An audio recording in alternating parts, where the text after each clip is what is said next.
네, 강정수 박사님 모시겠습니다. 네, 안녕하세요. 안녕하세요. 네. 지난 10년 동안 전 세계 최대 기업이 애플이었잖아요. 맞습니다. 시가총액으로요. 네, 이번에 뉴스 보니까 마이크로소프트가 초월해서 네. 시가총액 1위 이렇게 그 얘기하는데요. 네. 제가 갑자기 생각난 게 있어요. 이 뉴스 보면서 강 박사님 만나면 꼭 얘기하지 했는데 제가 가졌던 첫 번째 컴퓨터가 애플이었어요. 1980년대에 애플2. 네네. 그래서 대단하십니다. 64KB 메모리. 네네네. 그리고 저장 장치 없어가지고 네. 그날 타이핑해서 게임 한 다음에 끝나고 끄면 게임 없어지고 다음날 다시 켜서 다시 타이핑. 네, 역사적인 기업이죠. 네. 근데 그러다가 윈도우가 깔린 마이크로소프트 그래서 시장을 완전히 정리했죠. 구글을 처음에 딱 봤을 때 그 충격은 어마어마했거든요. 근데 네. 지금 애플하고 마이크로소프트가 경쟁하는 거 보니까 감회가 새롭더라고요. 저도 뭐 그 애플하고 마이크로소프트하고는 얽힌 사연이 많습니다만 하여튼 대단히 역사적인 기업이라고 볼 수가 있죠. 네. 그러면 지금 애플이 이렇게 뒤졌잖아요. 그리고 주가 보니까 연초에 애플 주가는 계속 떨어지고 또 마이크로소프트는 오르고 이런 게 있던데 지금 그러니까 마이크로소프트가 한동안 잘 나가다가 애플이 스마트폰으로 역전했다가 이젠 다시 마이크로소프트로 대세가 가버리는 건가? 갈 것이냐 이것이 이제 가장 관전 포인트죠. 우선은 2023년에 세계 경제의 기본적인 원리가 좀 변했습니다. 우선은 챗GPT가 나온 이후로 인공지능에 대한 스토리를 가지고 있는 기업인가 아닌가 에 따라서 예를 들면 미국 빅테크 기업 같은 경우 보통 7개의 빅테크 기업을 얘기를 합니다. 애플이라든지 마이크로소프트라든지 요즘 이제 엔비디아, 그다음에 알파벳, 구글을 가지고 있는, 그다음에 메타라든지, 그다음에 뭐 이런 기업들 다 총괄을 하는데요. 넷플릭스라든지 이런 게 있는데 다 작년에 주가가 올랐어요. 애플도 사실 한 50%. 애플도 50% 올랐습니다. 근데 다른 데는 더 올랐거든요.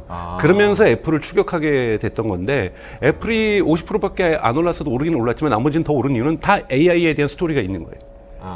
그러니까 뭐 엔비디아도 사실은 AI를 위한 반도체 칩을 만드는 거고, 뭐 다 마이크로소프트는 여러분 아시는 것처럼 사실은 대단히 일찍 나델라가 2019년부터 오픈 AI에 첫 투자를 합니다. 2022년에 11월에 나오는데 2019년에 첫 투자를 하고 2023년에도 투자를 하면서 대단히 공격적으로 AI를 준비를 했었다라는 부분들, 이런 부분들이 마이크로소프트가 성장하게 했었던 거고, 또 마이크로소프트가 가지고 있는 클라우드 서비스가 이 AI에 날개를 달고 작년에 실질적으로 매출이 시장 점유율도 증가하는 이런 모습들을 보였고, 그걸 쫓아가기 위해서 아마존과 그 다음에 구글, 그 다음에 뭐 알파벳이라고 할 수 있는 이런 데서도 AI에 대한 뭐 여러분 다 잘 아시는 것처럼 투자를 했던 기업들은 무엇인가 작년에 주가가 크게 상승을 했는데요.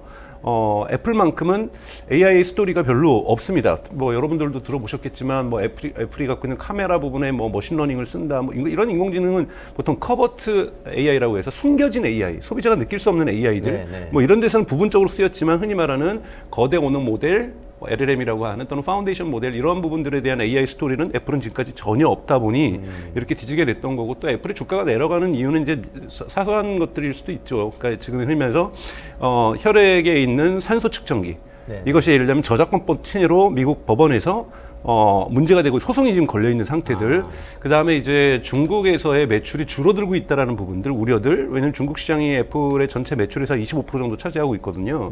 그래서 좀 이러한 부분들이 영향을 미치면서 지금 현재 연초에 5% 이상 주가가 떨어지는, 애플이 사실은 창사 이래 가장 큰 좋지 않은 연초를 보내고 있습니다. 그러니까 그러한 상황들이 이제 ገብ치면서 마이크로소프트가 애플을 추월하는 이러한 부분이 나왔는데, 이것이 주는 교훈은, 이것이 이제 두 가지 관점 포인트. 하나는 2023년은 AI 스토리가 테크 기업이 갖고 있느냐 없느냐에 따라서 주가, 그러니까 기업 가치에 많은 영향을 줬다. 두 번째는 이 부분이 과연 지속될 수 있을 것인가. 애플은 어떤 반격을 꿈꾸고 있을 것인가. 그래서 2024년에는 어떤 그 국면으로 이 AI 관련된 기술 전쟁이 전개될 것인가를 살펴보는 것이 되게 중요하고, 오늘 그것을 말씀을 드리도록 하겠습니다. 그러면 뭐 직진해서 여쭤볼게요. 그 AI 추월할 수 있는가요? 챗GPT, 오픈 AI, 마이크로소프트 이진영이 워낙 세고 구글도 워낙 세잖아요. 저는 추월 가능성 충분히 잠재적으로 있다라고 저는 생각이 들어요. 애플이 추월할 수 있다. 애플이 추월할 수 있습니다. 그러니까 그 이유는 애플이 뭐 대단한 기업이기 때문이 아니라, 저는 이제 2023년은 AI 기술 전쟁이 1차전이었다고 저는 생각이 들어요. 1라운드. 1라운드가 끝났고 1라운드에서는 오픈 AI하고 마이크로소프트가 1승을 했습니다. 그리고 이제 여기에 준비했던 팀이었고 완전한 완패를 했던 것은 애플이라고 볼 수가 있죠. 근데 저는 작년까지 있었던 AI는 일종의 민달팽이 같아요. 집이 없는. 집이 없어서 뭐 예를 들면은 클라우드에도 들어가 있고 여러 군데 들어가 있지만 사용자가 접속하기 위해서는 앱을 깔거나 외부로 들어가야 된다는 거죠. 네네네. 근데 여러분들 가장 많이 지금 깔려 있는 디바이스가 뭐냐면 스마트폰이에요. 네, 그렇죠. 스마트폰이라는 집을 찾아갈 수 있는데 오늘 또 새벽에 삼성전자가 갤럭시 S24를 발표하면서 구글의 제미나이를 탑재를 하지 않았습니까? 아, 그렇죠. 제미나이한테는 네, 제미나이는 빈거예요. 제미나이를 지금까지 이렇게 크게 확산시켜주고 대중화시켜줄 수 있었던 것은 없었는데 사실은 사람들도 잘 안 쓰고 바드라는 것에 탑재해봤자 지금 사용률 떨어지고 네네네. 있고 그랬는데 갑자기 삼성이 집을 준 거예요. 우리 집에 들어와. 네. 그럼 인달팽이가 그리로 들어가 버린 거잖아요. 그러면 한꺼번에 1년에 2억 개씩 팔리고 있는 이 디바이스에 들어갈 수 있다라는, 물론 뭐 신모델이 2억 개 팔리는 건 아니겠지만 삼성의 이제 플래그십이라든지 보급형이 있으니까 최소한 1억 개 정도에 들어갈 수 있다는 집이 생겼다라는 거예요. 그러면 제미나이는 뭔가 이 안정된 성장의 국면을 가져갈 수 있는 거고요. 근데 애플이 과연 그렇다면 집을 안 줄 것이냐? 이거 애플이 이제 9월 달에 이제 신제품이 나오는데 애플도 집을 삼성이 이렇게까지 마련하는데 왜냐하면 이거는 보셔야 되는 것은 스마트폰 시장의 맥락을 보셔야 됩니다. 2022년, 2023년은 스마트폰 전체 시장이 마이너스 성장을 한 두 해입니다. 아, 그렇군요. 네, 그러니까 계속해서 재작년 2년 동안. 네, 2년 동안 마이너스 성장을 했어요. 그러면 그리고 또 하나 2년 동안 나타났던 가장 대표적인 특징은 사람들의 교체 시기. 그러니까 한 번 스마트폰을 사면은 몇 년 만에 바꾸고, 얼마 되셨어요? 스마트폰 사신지? 저는 3년 됐습니다. 저도 지금 3년 넘었거든요. 네. 요즘 2년마다 안 바꿉니다. 2년마다 이렇게 잘 안 바꾸는 이유가 뭐냐면 스마트폰이 좋아졌어요. 그래서 보통 애플의 교체 주기는 4년이 넘습니다. 4.5년이에요. 삼성 갤럭시도 최근에 4년을 넘기기 시작했어요. 네. 그러다 보니까 안 팔리는 거예요. 신모델을 내라도. 사람들이 2년마다 바꿔줘야지, 약정 끝날 때쯤마다 한 번씩 바꿔주던 문화에서 약정이 끝나도 한 번 약정이 올 때까지 더 기다리는 거예요. 이러다 보면 교체 수요가 줄어들기 때문에 전체 시장이 줄어드는 거거든요. 그럼 교체 이유를 만들어줘야 될 거 아니에요. 카메라, 뭐 요번에 삼성 같은 경우, 울트라 같은 경우에는 5천만 화소예요. 근데 뭐 3천만 화소에서 5천만 화소로 증가한 건데 3천만 화소도 감당하기 어렵거든요. 굳이 5천만 화소야 꼭 바꿔야지. 엄마 저 바꿔주세요. 막 이렇게 할 일이 아니라는 거죠. 근데 삼성 모공 너무 많이 보여가지고 사진에서 오히려 불편해요. 네. 그래서 삼성이 이번에 걸었던 것이 AI 폰이잖아요. 아니 근데 S24 네. 어떻게 나온 거예요? 조금만 말씀해 주시면. 제미나이를 탑재했다는 게 무슨 그러니까 의미인지. 처음에는 이제 저희도 방송에서 한번 이 방송에서 얘기했던 것처럼 온디바이스 AI라고 해서 디바이스 내에서, 즉 인터넷과 연결되지 않고 작동될 거라고 하는 AI가 작동을 될 거라는데 그 예상을 깨고 기본적으로는 제미나이 프로가 작동이 됩니다. 제미나이 프로가 작동이 되고, 그리고 선택을 하면은 제미나이 나노가 작동이 돼요. 나노는 완전한 온디바이스입니다. 그 스마트폰 안에서만, 즉 연결을 끊고서 작동을 할 수 있는, 인터넷이 연결이 없어도. 그런데 이제 나노가 성능이 떨어지다 보니까 가능하면 인터넷과 연결해서 쓸 수 있게끔 이렇게 하이브리드인 거고, 제일 재미난 기능은 서클 투 서치라고 해가지고 원을 그리며 검색하다. 이 기능을 이번에 추가했어요. 그게 뭐죠? 그러니까 제가 유튜브 쇼츠나 틱톡을 보다가 이 물건이 궁금해요. 그럼 원을 탁 그리면, 특히 삼성은 S 펜슬 있지 않습니까? 네, 펜슬을 딱 그리면 얘를 검색해가지고 알려주고 또 추가적으로 하고, 그리고 그림에서 이렇게 네, 그러면 뉴스를 보다가 모르는 용어가 나왔어요. 모르는 뭐 용어가 나오면 거기다가 그 용어에다가 그 문자에다가 동그라미를 치면은 검색을 해서 결과를 알려줍니다. 뭐 이런 기능을 도입을 한다든지, 물론 이제 동시 통역이 가능하다, 뭐 문자를 요약해 준다. 근데 여러분들 뭐 삼성전자 갤럭시를 쓰는 뭐 예를 들면 1억 명의 이용자가 있다고 그냥 가정을 하면, 숫자가 정확하지는 않습니다만 매일매일 동시 통역이 필요한 사람이 몇 명이겠어요? 많지 않을 거거든요. 그러니까 사실 대중화될 수 있는 서비스는 아니고 문자를 요약을 해줍니다. 근데 문자를 요약해주는 것도 뭐 문자 보면 되는 거고 많이 이렇게 도움이 되는 건 아니거든요. 그런데 이런 검색 부분은 이 좋은 좀 기능이라고 볼 수가 있고, 근데 가장 안타까웠던 것은, 기대했던 거는 빅스비가 LLM을, 거대 언어 모델을 탑재를 해서 빅스비가 진화할 거라 그랬는데 빅스비는 아무런 변화가 없다는 거. 그러니까 이 부분은 그러니까 제미나이가 빅스비 부분에서 아직까지 LLM 하지 않았던 건 실망스러운 부분이고, 또 삼성이 독자적으로 가우스라는 모델을 LLM을 개발했다고 발표를 했었어요. 근데 가우스는 흔적도 없다라는 거.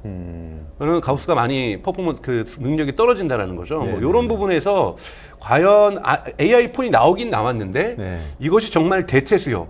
그러니까 예를 들면은 누구나 갖고 싶고 바꾸고 싶고 이번에 아이폰에서 AI가 안 되는 아이폰에서 AI 되는 갤럭시로 갈아탈까? 그래서 월스트리트 저널은 되게 부정적으로 보더라고요. 오늘 아침에 이제 월스트리트 나왔는데 네네네. 블룸버그는 조금 긍정적으로 보고 괜찮은 기능들이 많이 있다. 근데 AI 월스트리트 저널 같은 경우에는 과연 이것이 교체 수요를 촉발할 수 있을까? 네네. 왜냐하면 역사적으로 또 이것도 되게 재밌는 데이터인데 블룸버그 보도에 따르면 삼성이 지금까지 여러분 2010년부터 항상 스마트폰 시장은 1위였습니다.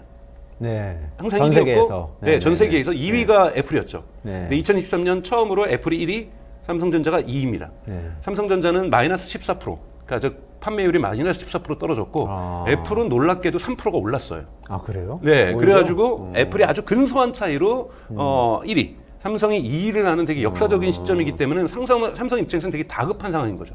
무언가 교체 수요를 발생시키고 신수요를 발생시켜서 뭔가 스마트폰 시장에서 삼성한테는 되게 2위를 했다라는 건 사실 2010년부터라는 건 삼성이 갤럭시 만든 이후 쭉쭉 1등 해왔다는 그렇죠. 거거든요. 네네. 항상 1등 했던 자식이 2등 했다라고 성적표 가져온 거잖아요. 네네네. 그러니 이걸 어떻게 1등으로 올릴 것인가 고민을 해야 되는 거고 애플 또한 반전의 기회를 반드시 AI에서 가져올 수밖에 없다. 근데 저는 이것이 2라운드라는 거예요. 왜냐하면 삼성도 민달팽이가 구글 제미나이도 집을 가졌고 네. 자 그리고 애플도 이제 자신의 아마 6월 달에 있을 개발자 대회에서 아무래도 LLM부터 거대 언어부터 발표할 거라고 보고 있습니다. 그럼 네. 9월에 있으면 집을 가져요. 근데 집 없는 아이가 누구냐면 오픈 AI 챗GPT예요. 아, 그러네요. 그래서 오히려. 1회전 2023년에는 마이크로소프트와 함께 승승장구하면서 이겼는데 네. 이기지 못한다는 거고 또 두 번째 시장의 특징은 뭐가 있냐면 작년 같은 경우는 학습이 되게 중요했습니다. 네. 거대 언어 모델 학습이 중요했습니다. 학습용 칩이 엔비디아 칩이에요. 데이터 센터에서 네. A100이라든지 H100 네. 뭐 어마어마하게 팔렸고 가격도 하도 수요가 공급보다 높으니까 하늘 높은 줄 모르고 올랐잖아요. 네. 그렇게 되는 AI 칩에는 이제는 중요한 건 뭐냐면 이 디바이스 안에 들어오면은 추론 칩이 더 중요합니다.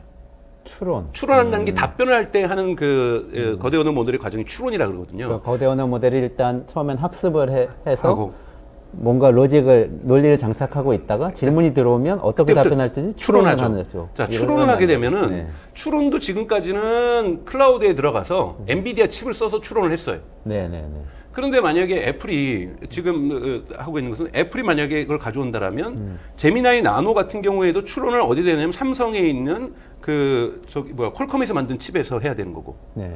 만약에 애플이 이것을 온디바이스로 가져간다라면은 애플은 애플이 스스로 칩을 설계하니까요. 네. 여기에서 아마 추론을 할 거라는 거예요.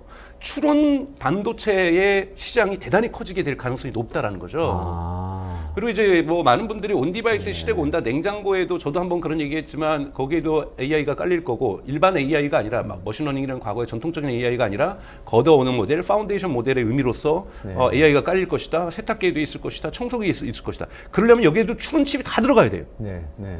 근데 지금 추론칩이 대량으로 생산되지 않기 때문에 가격이 너무 비싸기 때문에 아직까지 2024년에 저는 냉장고라든지 세탁기라든지 뭐 청소기에 AI가 탑재되는 건 불가능하다고 봐요. 왜냐하면은 규모의 경제 효과를 스마트폰에서 만들어 놔줘야 추론칩의 가격이 다운됩니다.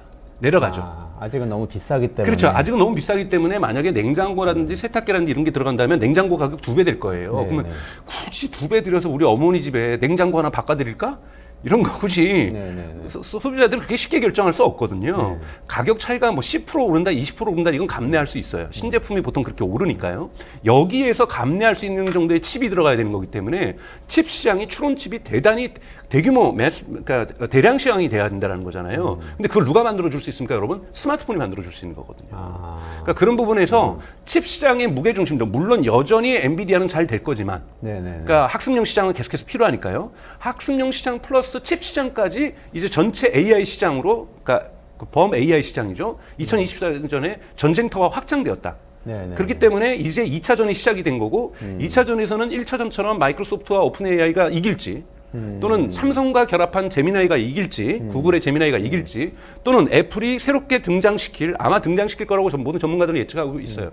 거대 얻어 모델과 이것과 결합된 아이폰 16이 이길지. 네. 이거는 사실은 지켜봐야 되는, 내년 이맘때쯤 우리가 방송을 하면서 2차전은 2020년 2차전은 어디가 이겼다라고 판정할 수 있는 그런 시기가 오지 않을까라고 저는 보고 있습니다. 올해 삼국지가 펼쳐지겠네요. 네네네. 아까 민달팽이가 이제 네. 집 찾아가는 네. 거, 그게 집이 스마트폰이다 말씀하셨고, 그다음에 그 집에 추론 반도체가 장착될 거라고, 네네. 그래서 칩 시장이 달라질 거 이렇게 네. 말씀하셨는데, 그러면은 이번에 나온 S24, 갤럭시 S24는 그게 제미나이 나노라고 하셨잖아요. 아니, 나노하고 프로가 들어갔는데요. 프로는 항상 인터넷과 연결돼야 프로는 되거든요. 인터넷과 근데 프로를 기본 옵션으로 했고 나노를 선택을 했어요. 근데 그러면은 인터넷에 연결해서 처리하는 거니까 칩은 필요 없는 거 아닌가요? 스마트폰 그러더라도 안에는. 부분적으로 여기서도 어느 정도 답변을 할 수 있어야죠. 네. 네. 그리고 진정한 의미에서 나노를 써야 돼요. 그렇죠. 온디바이스로 네네. 가려면. 그렇죠. 왜냐하면 그렇게 해야 사람들이 나노를 쓸 때마다, 나노의 장점이 뭡니까? 안에서 처리한다는 것도 있지만 개인정보 보호에 대한 부분이 있거든요. 네네. 예를 들면 제가 어떤 사진을 좀 찾고 싶은데 예를 들면 뭐 그런 거 있잖아요. 사적 생활의 여자친구 사진이에요.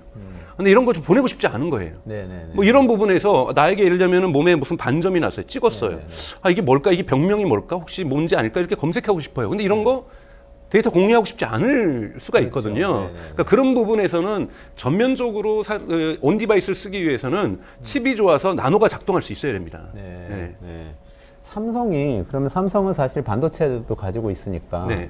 이렇게 수직 계열하는 것처럼 자기 스마트폰과 자기 칩 이런 방식으로 생태계를 만들어 가려고 할 가능성이 있을까요? 그러니까 삼성도 수직 계열을 하고 있는데 수직 계열에서 애플도 수직 계열을 하고 있죠. 근데 수직 계열에서 차이점 뭐냐면 애플은 M1이나 M2 칩을 설계를 하고 패블리스라고 하죠. 그래서 그 팜리스라고 하죠. 이 설계를 하고 그 다음에 그거를 뭐 대만의 TSMC라든지 삼성전자에 위탁 생산을 하게 되는 이런 걸 갔는데, 삼성은 물론 설계도 일부를 해서 국내에 보급되는 S24에는 삼성에 직접 설계하고 제작한 칩을 집어있습니다만 해외 수출용은 싹 다 퀄컴을 쓰고 있어요. 아직까지는 설계 능력이 존재하긴 하고 있으나 M1 칩이나 M2 칩을 만들 정도의 능력은 안 된다라는 거죠. 그런 부분에서는 애플이 훨씬 더 한 발짝 M1 칩과 M2 칩을 갖다가 설계할 수 있다라는 것, 이렇게 좋은 훌륭한 칩들을 이런 부분에서는 애플이 한 발짝 앞서 나가 있다고 볼 수가 있습니다. 우리 맥북에 들어있는 M1, M2 애플이 자체 개발한 그 시스템 반도체. 네네. 근데 그것이 예를 들면 변형시키면 충분히 스마트폰으로 들어올 수 있거든요. 그렇죠. 네네. 그렇군요.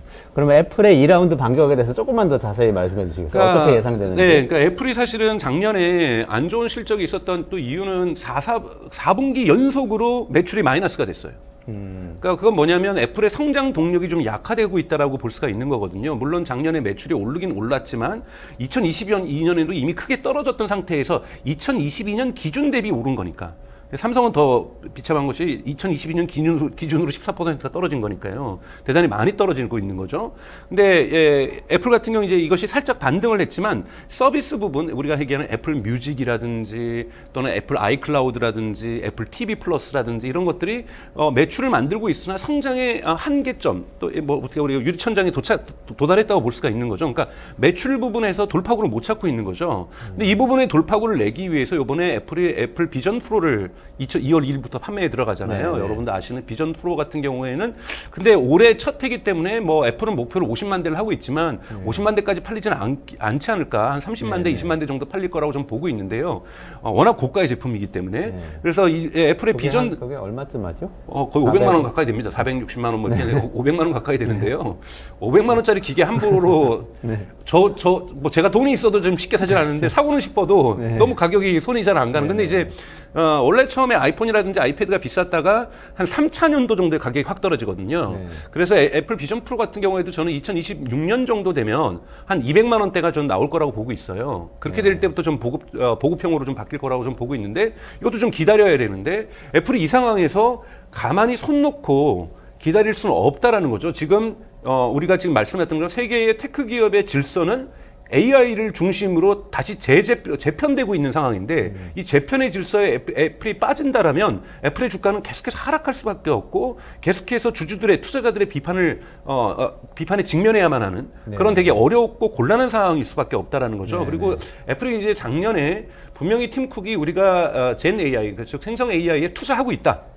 그리고 애플이 또 12월에 과학지에 대한 논문을 발표한 것도 이 플래시 메모리에서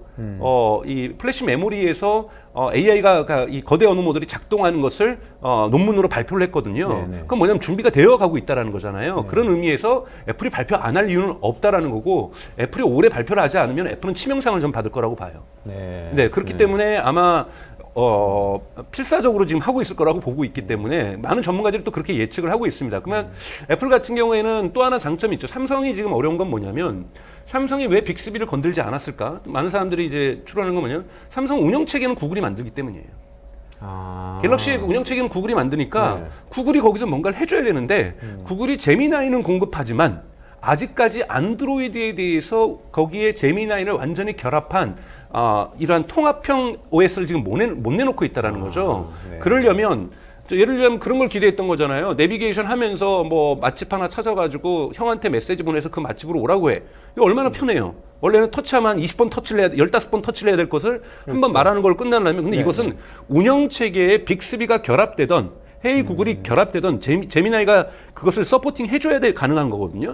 근데 이게 수직 계열화가 안 돼 있기 때문에 운영체계는 삼성이 안 갖고 있는 거죠. 근데 이제 애플의 장점은 뭐냐면 운영체계를 갖고 있기 때문에 운영체계 시리를 통합시키는 것은 충분히 가능합니다. 그렇기 때문에 애플의 반격 또한 결코 약하지 않을 거다. 이렇게 보고 있는 거죠. 그렇군요. 약하지 않을 거다. 네. 네. 그렇지만 내놓지 않으면 굉장히 이제 하강 곡선을 그릴 거다. 저는 이렇게. 그러면 몰락의 시작이라고 보고 있습니다. 그냥 거의 제한적 수준의 주가 하락이 발생할 가능성이 높고요. 네, 그리고 만약에 내놓는다면 그것에 대한 평가가 좋다라면 주가는 되게 큰 폭으로 오를 가능성이 있다. 그러니까 저는 뭐 주식에 대해서 단기 투자에 대해서 말씀을 드린 건 전혀 아닙니다. 중장기적인 기업의 펀더멘탈을 말씀을 드린 거기 때문에 이런 펀더멘탈의 좋은 신호들이거든요. 이런 부분들은 그런 의미에서 말씀드릴 거니까 주식을 지금 뭐 산다든지 판다든지 이런 의미는 전혀 아닙니다. 네. 어쨌든 지금 애플에 대해서는 많은 사람들이 이렇게 생각했던 만큼 AI에 대해서 얘기 안 하고 있어, 그런 실망 때문에 계속 빠지고 있는데. MS가 잘한 거죠. 네, 뭔가 이렇게 계기가 생기면 다시 오를 수도 있지 않나, 이런 뭐 생각을 해볼 수는 있겠네요. 자, 그럼 애플이 있고, 자체 실리콘까지 개발한 이 애플 생태계가 있고, 그 다음에 삼성과 구글 연합군이 있고, 아까 말씀하신 또 MS 오픈 AI 진영이 있잖아요. 요 마지막 이 진영은 어떻게 할까요? 달팽이 껍질이 없잖아요. 근데 껍질은 없지만 사실은 MS는 정말로 훌륭한 기업이라고 저는 생각이 드는 게, 사실은 MS에 대해서는 저 같은 경우에는 하도 윈도우용 이 PC의 데스크탑에 안 좋은 경험들을 많이 갖고 있어서 뭐 갑자기 자기가 업데이트를 한다거나 뭐 액티브엑스라는 지저분한 걸 깔아야만 하면서 컴퓨터가 지저분한다든지 뭐 이러면서, 사실은 저는 윈도우에 대한 개인적인 경험입니다. 그러다 보니까 마이크로소프트를 별로 좋아하지 않거든요. 근데 마이크로소프트가 지난 10년 동안 정말 이를 갈았죠. 그러니까 2014년에 이 나델라로 CEO가 바뀌기 전에 이 스티브 발머 갈 때는 정말 했던 것마다 실패했어요. 여러분 기억하실지 모르겠지만 스마트폰 초기에 나름 그 노키아도 인수하면서 스마트폰도 만들었죠. 그리고 뭐 스마트폰용 운영체계도 만들었죠. 인터넷에서 뭘 했었죠. 익스플로어가 다 사실은 쓰고 있었잖아요, 시장 점유율. 근데 익스플로어 지금 거의 망했잖아요. 빙이라는 거 검색 서비스 망했지만 검색 서비스도 사실은 잘 안 됐고. 그러니까 하는 사업 족족 안 됐습니다. 그런데 사실은 이 나델라가 어떤 사람이냐면 외부 강연하면서 엑셀을 어떻게 잘 쓰는지 강연해 주던 사람이에요. 그래요? 네. 어떻게 하면 엑셀을 잘 쓸 수 있을까? 그래서 엑셀 강연자였어요. 근데 너무 일을 잘하는 거예요. 또 인도계 출신이고, 그런데도 불구하고 너무 일을 잘하다 보니까 그 당시 이제 막 시작하려고 하는 스티브 발머가 클라우드 사업, 그래 너가 한번 책임지고 해봐라. 근데 별로 회사에서 힘을 실어주지 않았는데 이걸 너무 잘한 거예요. 그러면서 빌 게이츠의 눈에 띄면서 이 CEO로 발탁이 되는 거거든요. 그러니까 대단히 입지전적인 인물이라는 것. 그러니까 즉 일반 직원이 아니라 정말 막 진짜 흔히 말하는 아이브 리그의 NBA 출신의 정말 화려한 경력을 갖고 있었던 것이 아니라 엑셀 설명하는 강사였다라는 거. 이것이 정말 입지전적 인물이라는 거고, 그러면서 그가 2014년에 빌 게이츠에 의해서 발탁되면서 이 CEO가 될 때 자기가 키웠던 사업인 이 클라우드 사업을 어마어마하게 키웁니다. 집중하죠. 클라우드로. 무게중심을 클라우드로 이동하는 거예요. 이제는 오피스도 클라우드에서 대기하고 모든 것이 클라우드로 대기하게 바꾸고, 클라우드에 대한 B2B 사업들도 확장하면서 지금 2위긴 하지만 아마존 애저 서비스를 갖다가 아마존의 AWS를 갖다가 클라우드 서비스를 위협하는 수준까지 올라가고 있잖아요. 네네. 그러면서 나델라가 일찍부터 인공지능에 투자를 하기 시작합니다. 사실은 네. 인공지능 팀도 꾸리고 그래서 팀 규모도 대단히 크고 그러면서 여러 사람들을 만나면서 2019년에 여기 오픈 AI를 투자하는데 2019년에도 이걸 어떻게 하냐면 만나보고서 너무 좋다. 그러니까 이 감각이 좋은 거죠. 그래서 이들을 실리콘밸리에 있던 이들 친구를 시애틀에 있는 빌 게이츠 집으로 데려갑니다. 빌 게이츠 집에 들어가서 빌 게이츠 집에 이렇게 대단히 큰 화면이 있다 그러더라고요. 네. 여기서 발표를 하게 해요. 네. 이 다리를 놔준 거고 빌 게이츠도 놀라게 되고 빌 게이츠도 오케이하고 나델라도 오케이 하면서 여기 투자하자. 네. 이렇게 투자를 하면서 투자만 한 것이 아니라 사실은 여러분 기억하셔야 될 것이 챗GPT 나오자마자 바로 빙에다가 챗GPT 결합하는 거 이런 서비스가 나왔다는 건 뭐냐면 함께 준비한 거예요. 아, 그러네요. 함께 네네네. 준비하면서 2023년을 맞았고 그러면서 2023년 실질적으로 이 애저 서비스, 클라우드 서비스에다가 에서만 오픈 AI의 챗GPT를 기업들이 활용할 수 있다 보니까 기업들이 갈아타기를 한 겁니다. AWS에서 구글 클라우드에서 갈아타기도 하고 신규 고객들도 오면서 이 인공지능이 결합되어 있는 클라우드 서비스를 갖다가 고객들이 많이 오게 되면서 실질적으로 매출 성장까지도 이뤄내는. 그렇죠. 그리고 지금 이제 11월에 출시됐지만 이제 코파일럿이라고 해서 오피스에 있는 엑셀이라든지 파워포인트 이런 데도 이제 유료로 $20씩 내는 이런 걸 달고 있잖아요. 이것이 이제 시장이 어떻게 전개될지 모르지만 2023년은 정말로 MS의 해였던 거죠. 마이크로소프트에. 네, 네. 그러면서 MS의 주가가 여러분 무려 시총이 1조 달러가 작년에 증가를 했습니다. 1조 달러가 어마어마한 돈이죠. 네, 그래서 1조 달러가 증가했고 이제 다들 3조 달러 미만이거든요. 2조 8천억 달러 이 정도 MS나 이 구글 애플도 그 정도도 아니기 때문에 네. 이제 전문가들이 보는 거는 그러면은 3조 5천억 달러라든지 4조 달러는 누가 먼저 이룰 것이냐. 이것이 2024년, 2025년 관전 포인트라고 볼 수가 있습니다. 아, 그러니까 둘 다 저는 오를 거라고 봐요. 네. 근데 누가 먼저 크게 오를 것인지는 저는 애플의 60, 마이크로소프트 40 보고 있습니다. 아, 애플이 이긴다? 네네네. 아, 삼성 쪽은 어때요? 삼성과 구글 연합군. 삼성은 구글에 이제 목을 매는 건데 이제 구글도 저는 구글도 가능성이 있다고 봐요. 네, 구글도 AI에 있어서는 사실은 3대 즉 오픈 AI하고 구글하고 지금 메타가 전 세계적으로 가장 잘하는 기업이거든요. 근데 삼성의 연합군 자체에서의 승리 가능성은 이제 구글이 어떤 안드로이드 OS를 내놓는가에 따라 달려 있는데요. 구글이 이제 또 취약한 게 뭐냐면 칩이었거든요. 네. 자체 칩 설계를 해요. 뭐 해야 하냐면 데이터 센터에 쓰는 텐서플로우 칩이라고 해서 네네. 데이터 센터 학습용 칩은 만드는데 네. 이 우리가 쓰는 일상생활에 쓰는 스마트폰 디바이스에 들어가는 칩은 다 퀄컴을 쓰거든요. 네, 네, 네. 그러니까 이 수직 계열화가 완전히 되어 있지 않다라는 완벽하지 점에서 않네. 조금은 단점이 있습니다. 그래서 네. 다들 지금 일장일단이 있거든요. 네. 애플은 아직까지 보여주지 않았다라는 네, 단점이 네. 있는 거고 있고. 구글하고 삼성 같은 경우에는 궁합이 맞을 수는 있지만 아직까지 수직 계열화가 완전히 안 됐다라는 거가 문제가 있고 네. 그다음에 이 MS하고 오픈AI는 지금까지는 1등하고 있는데 네.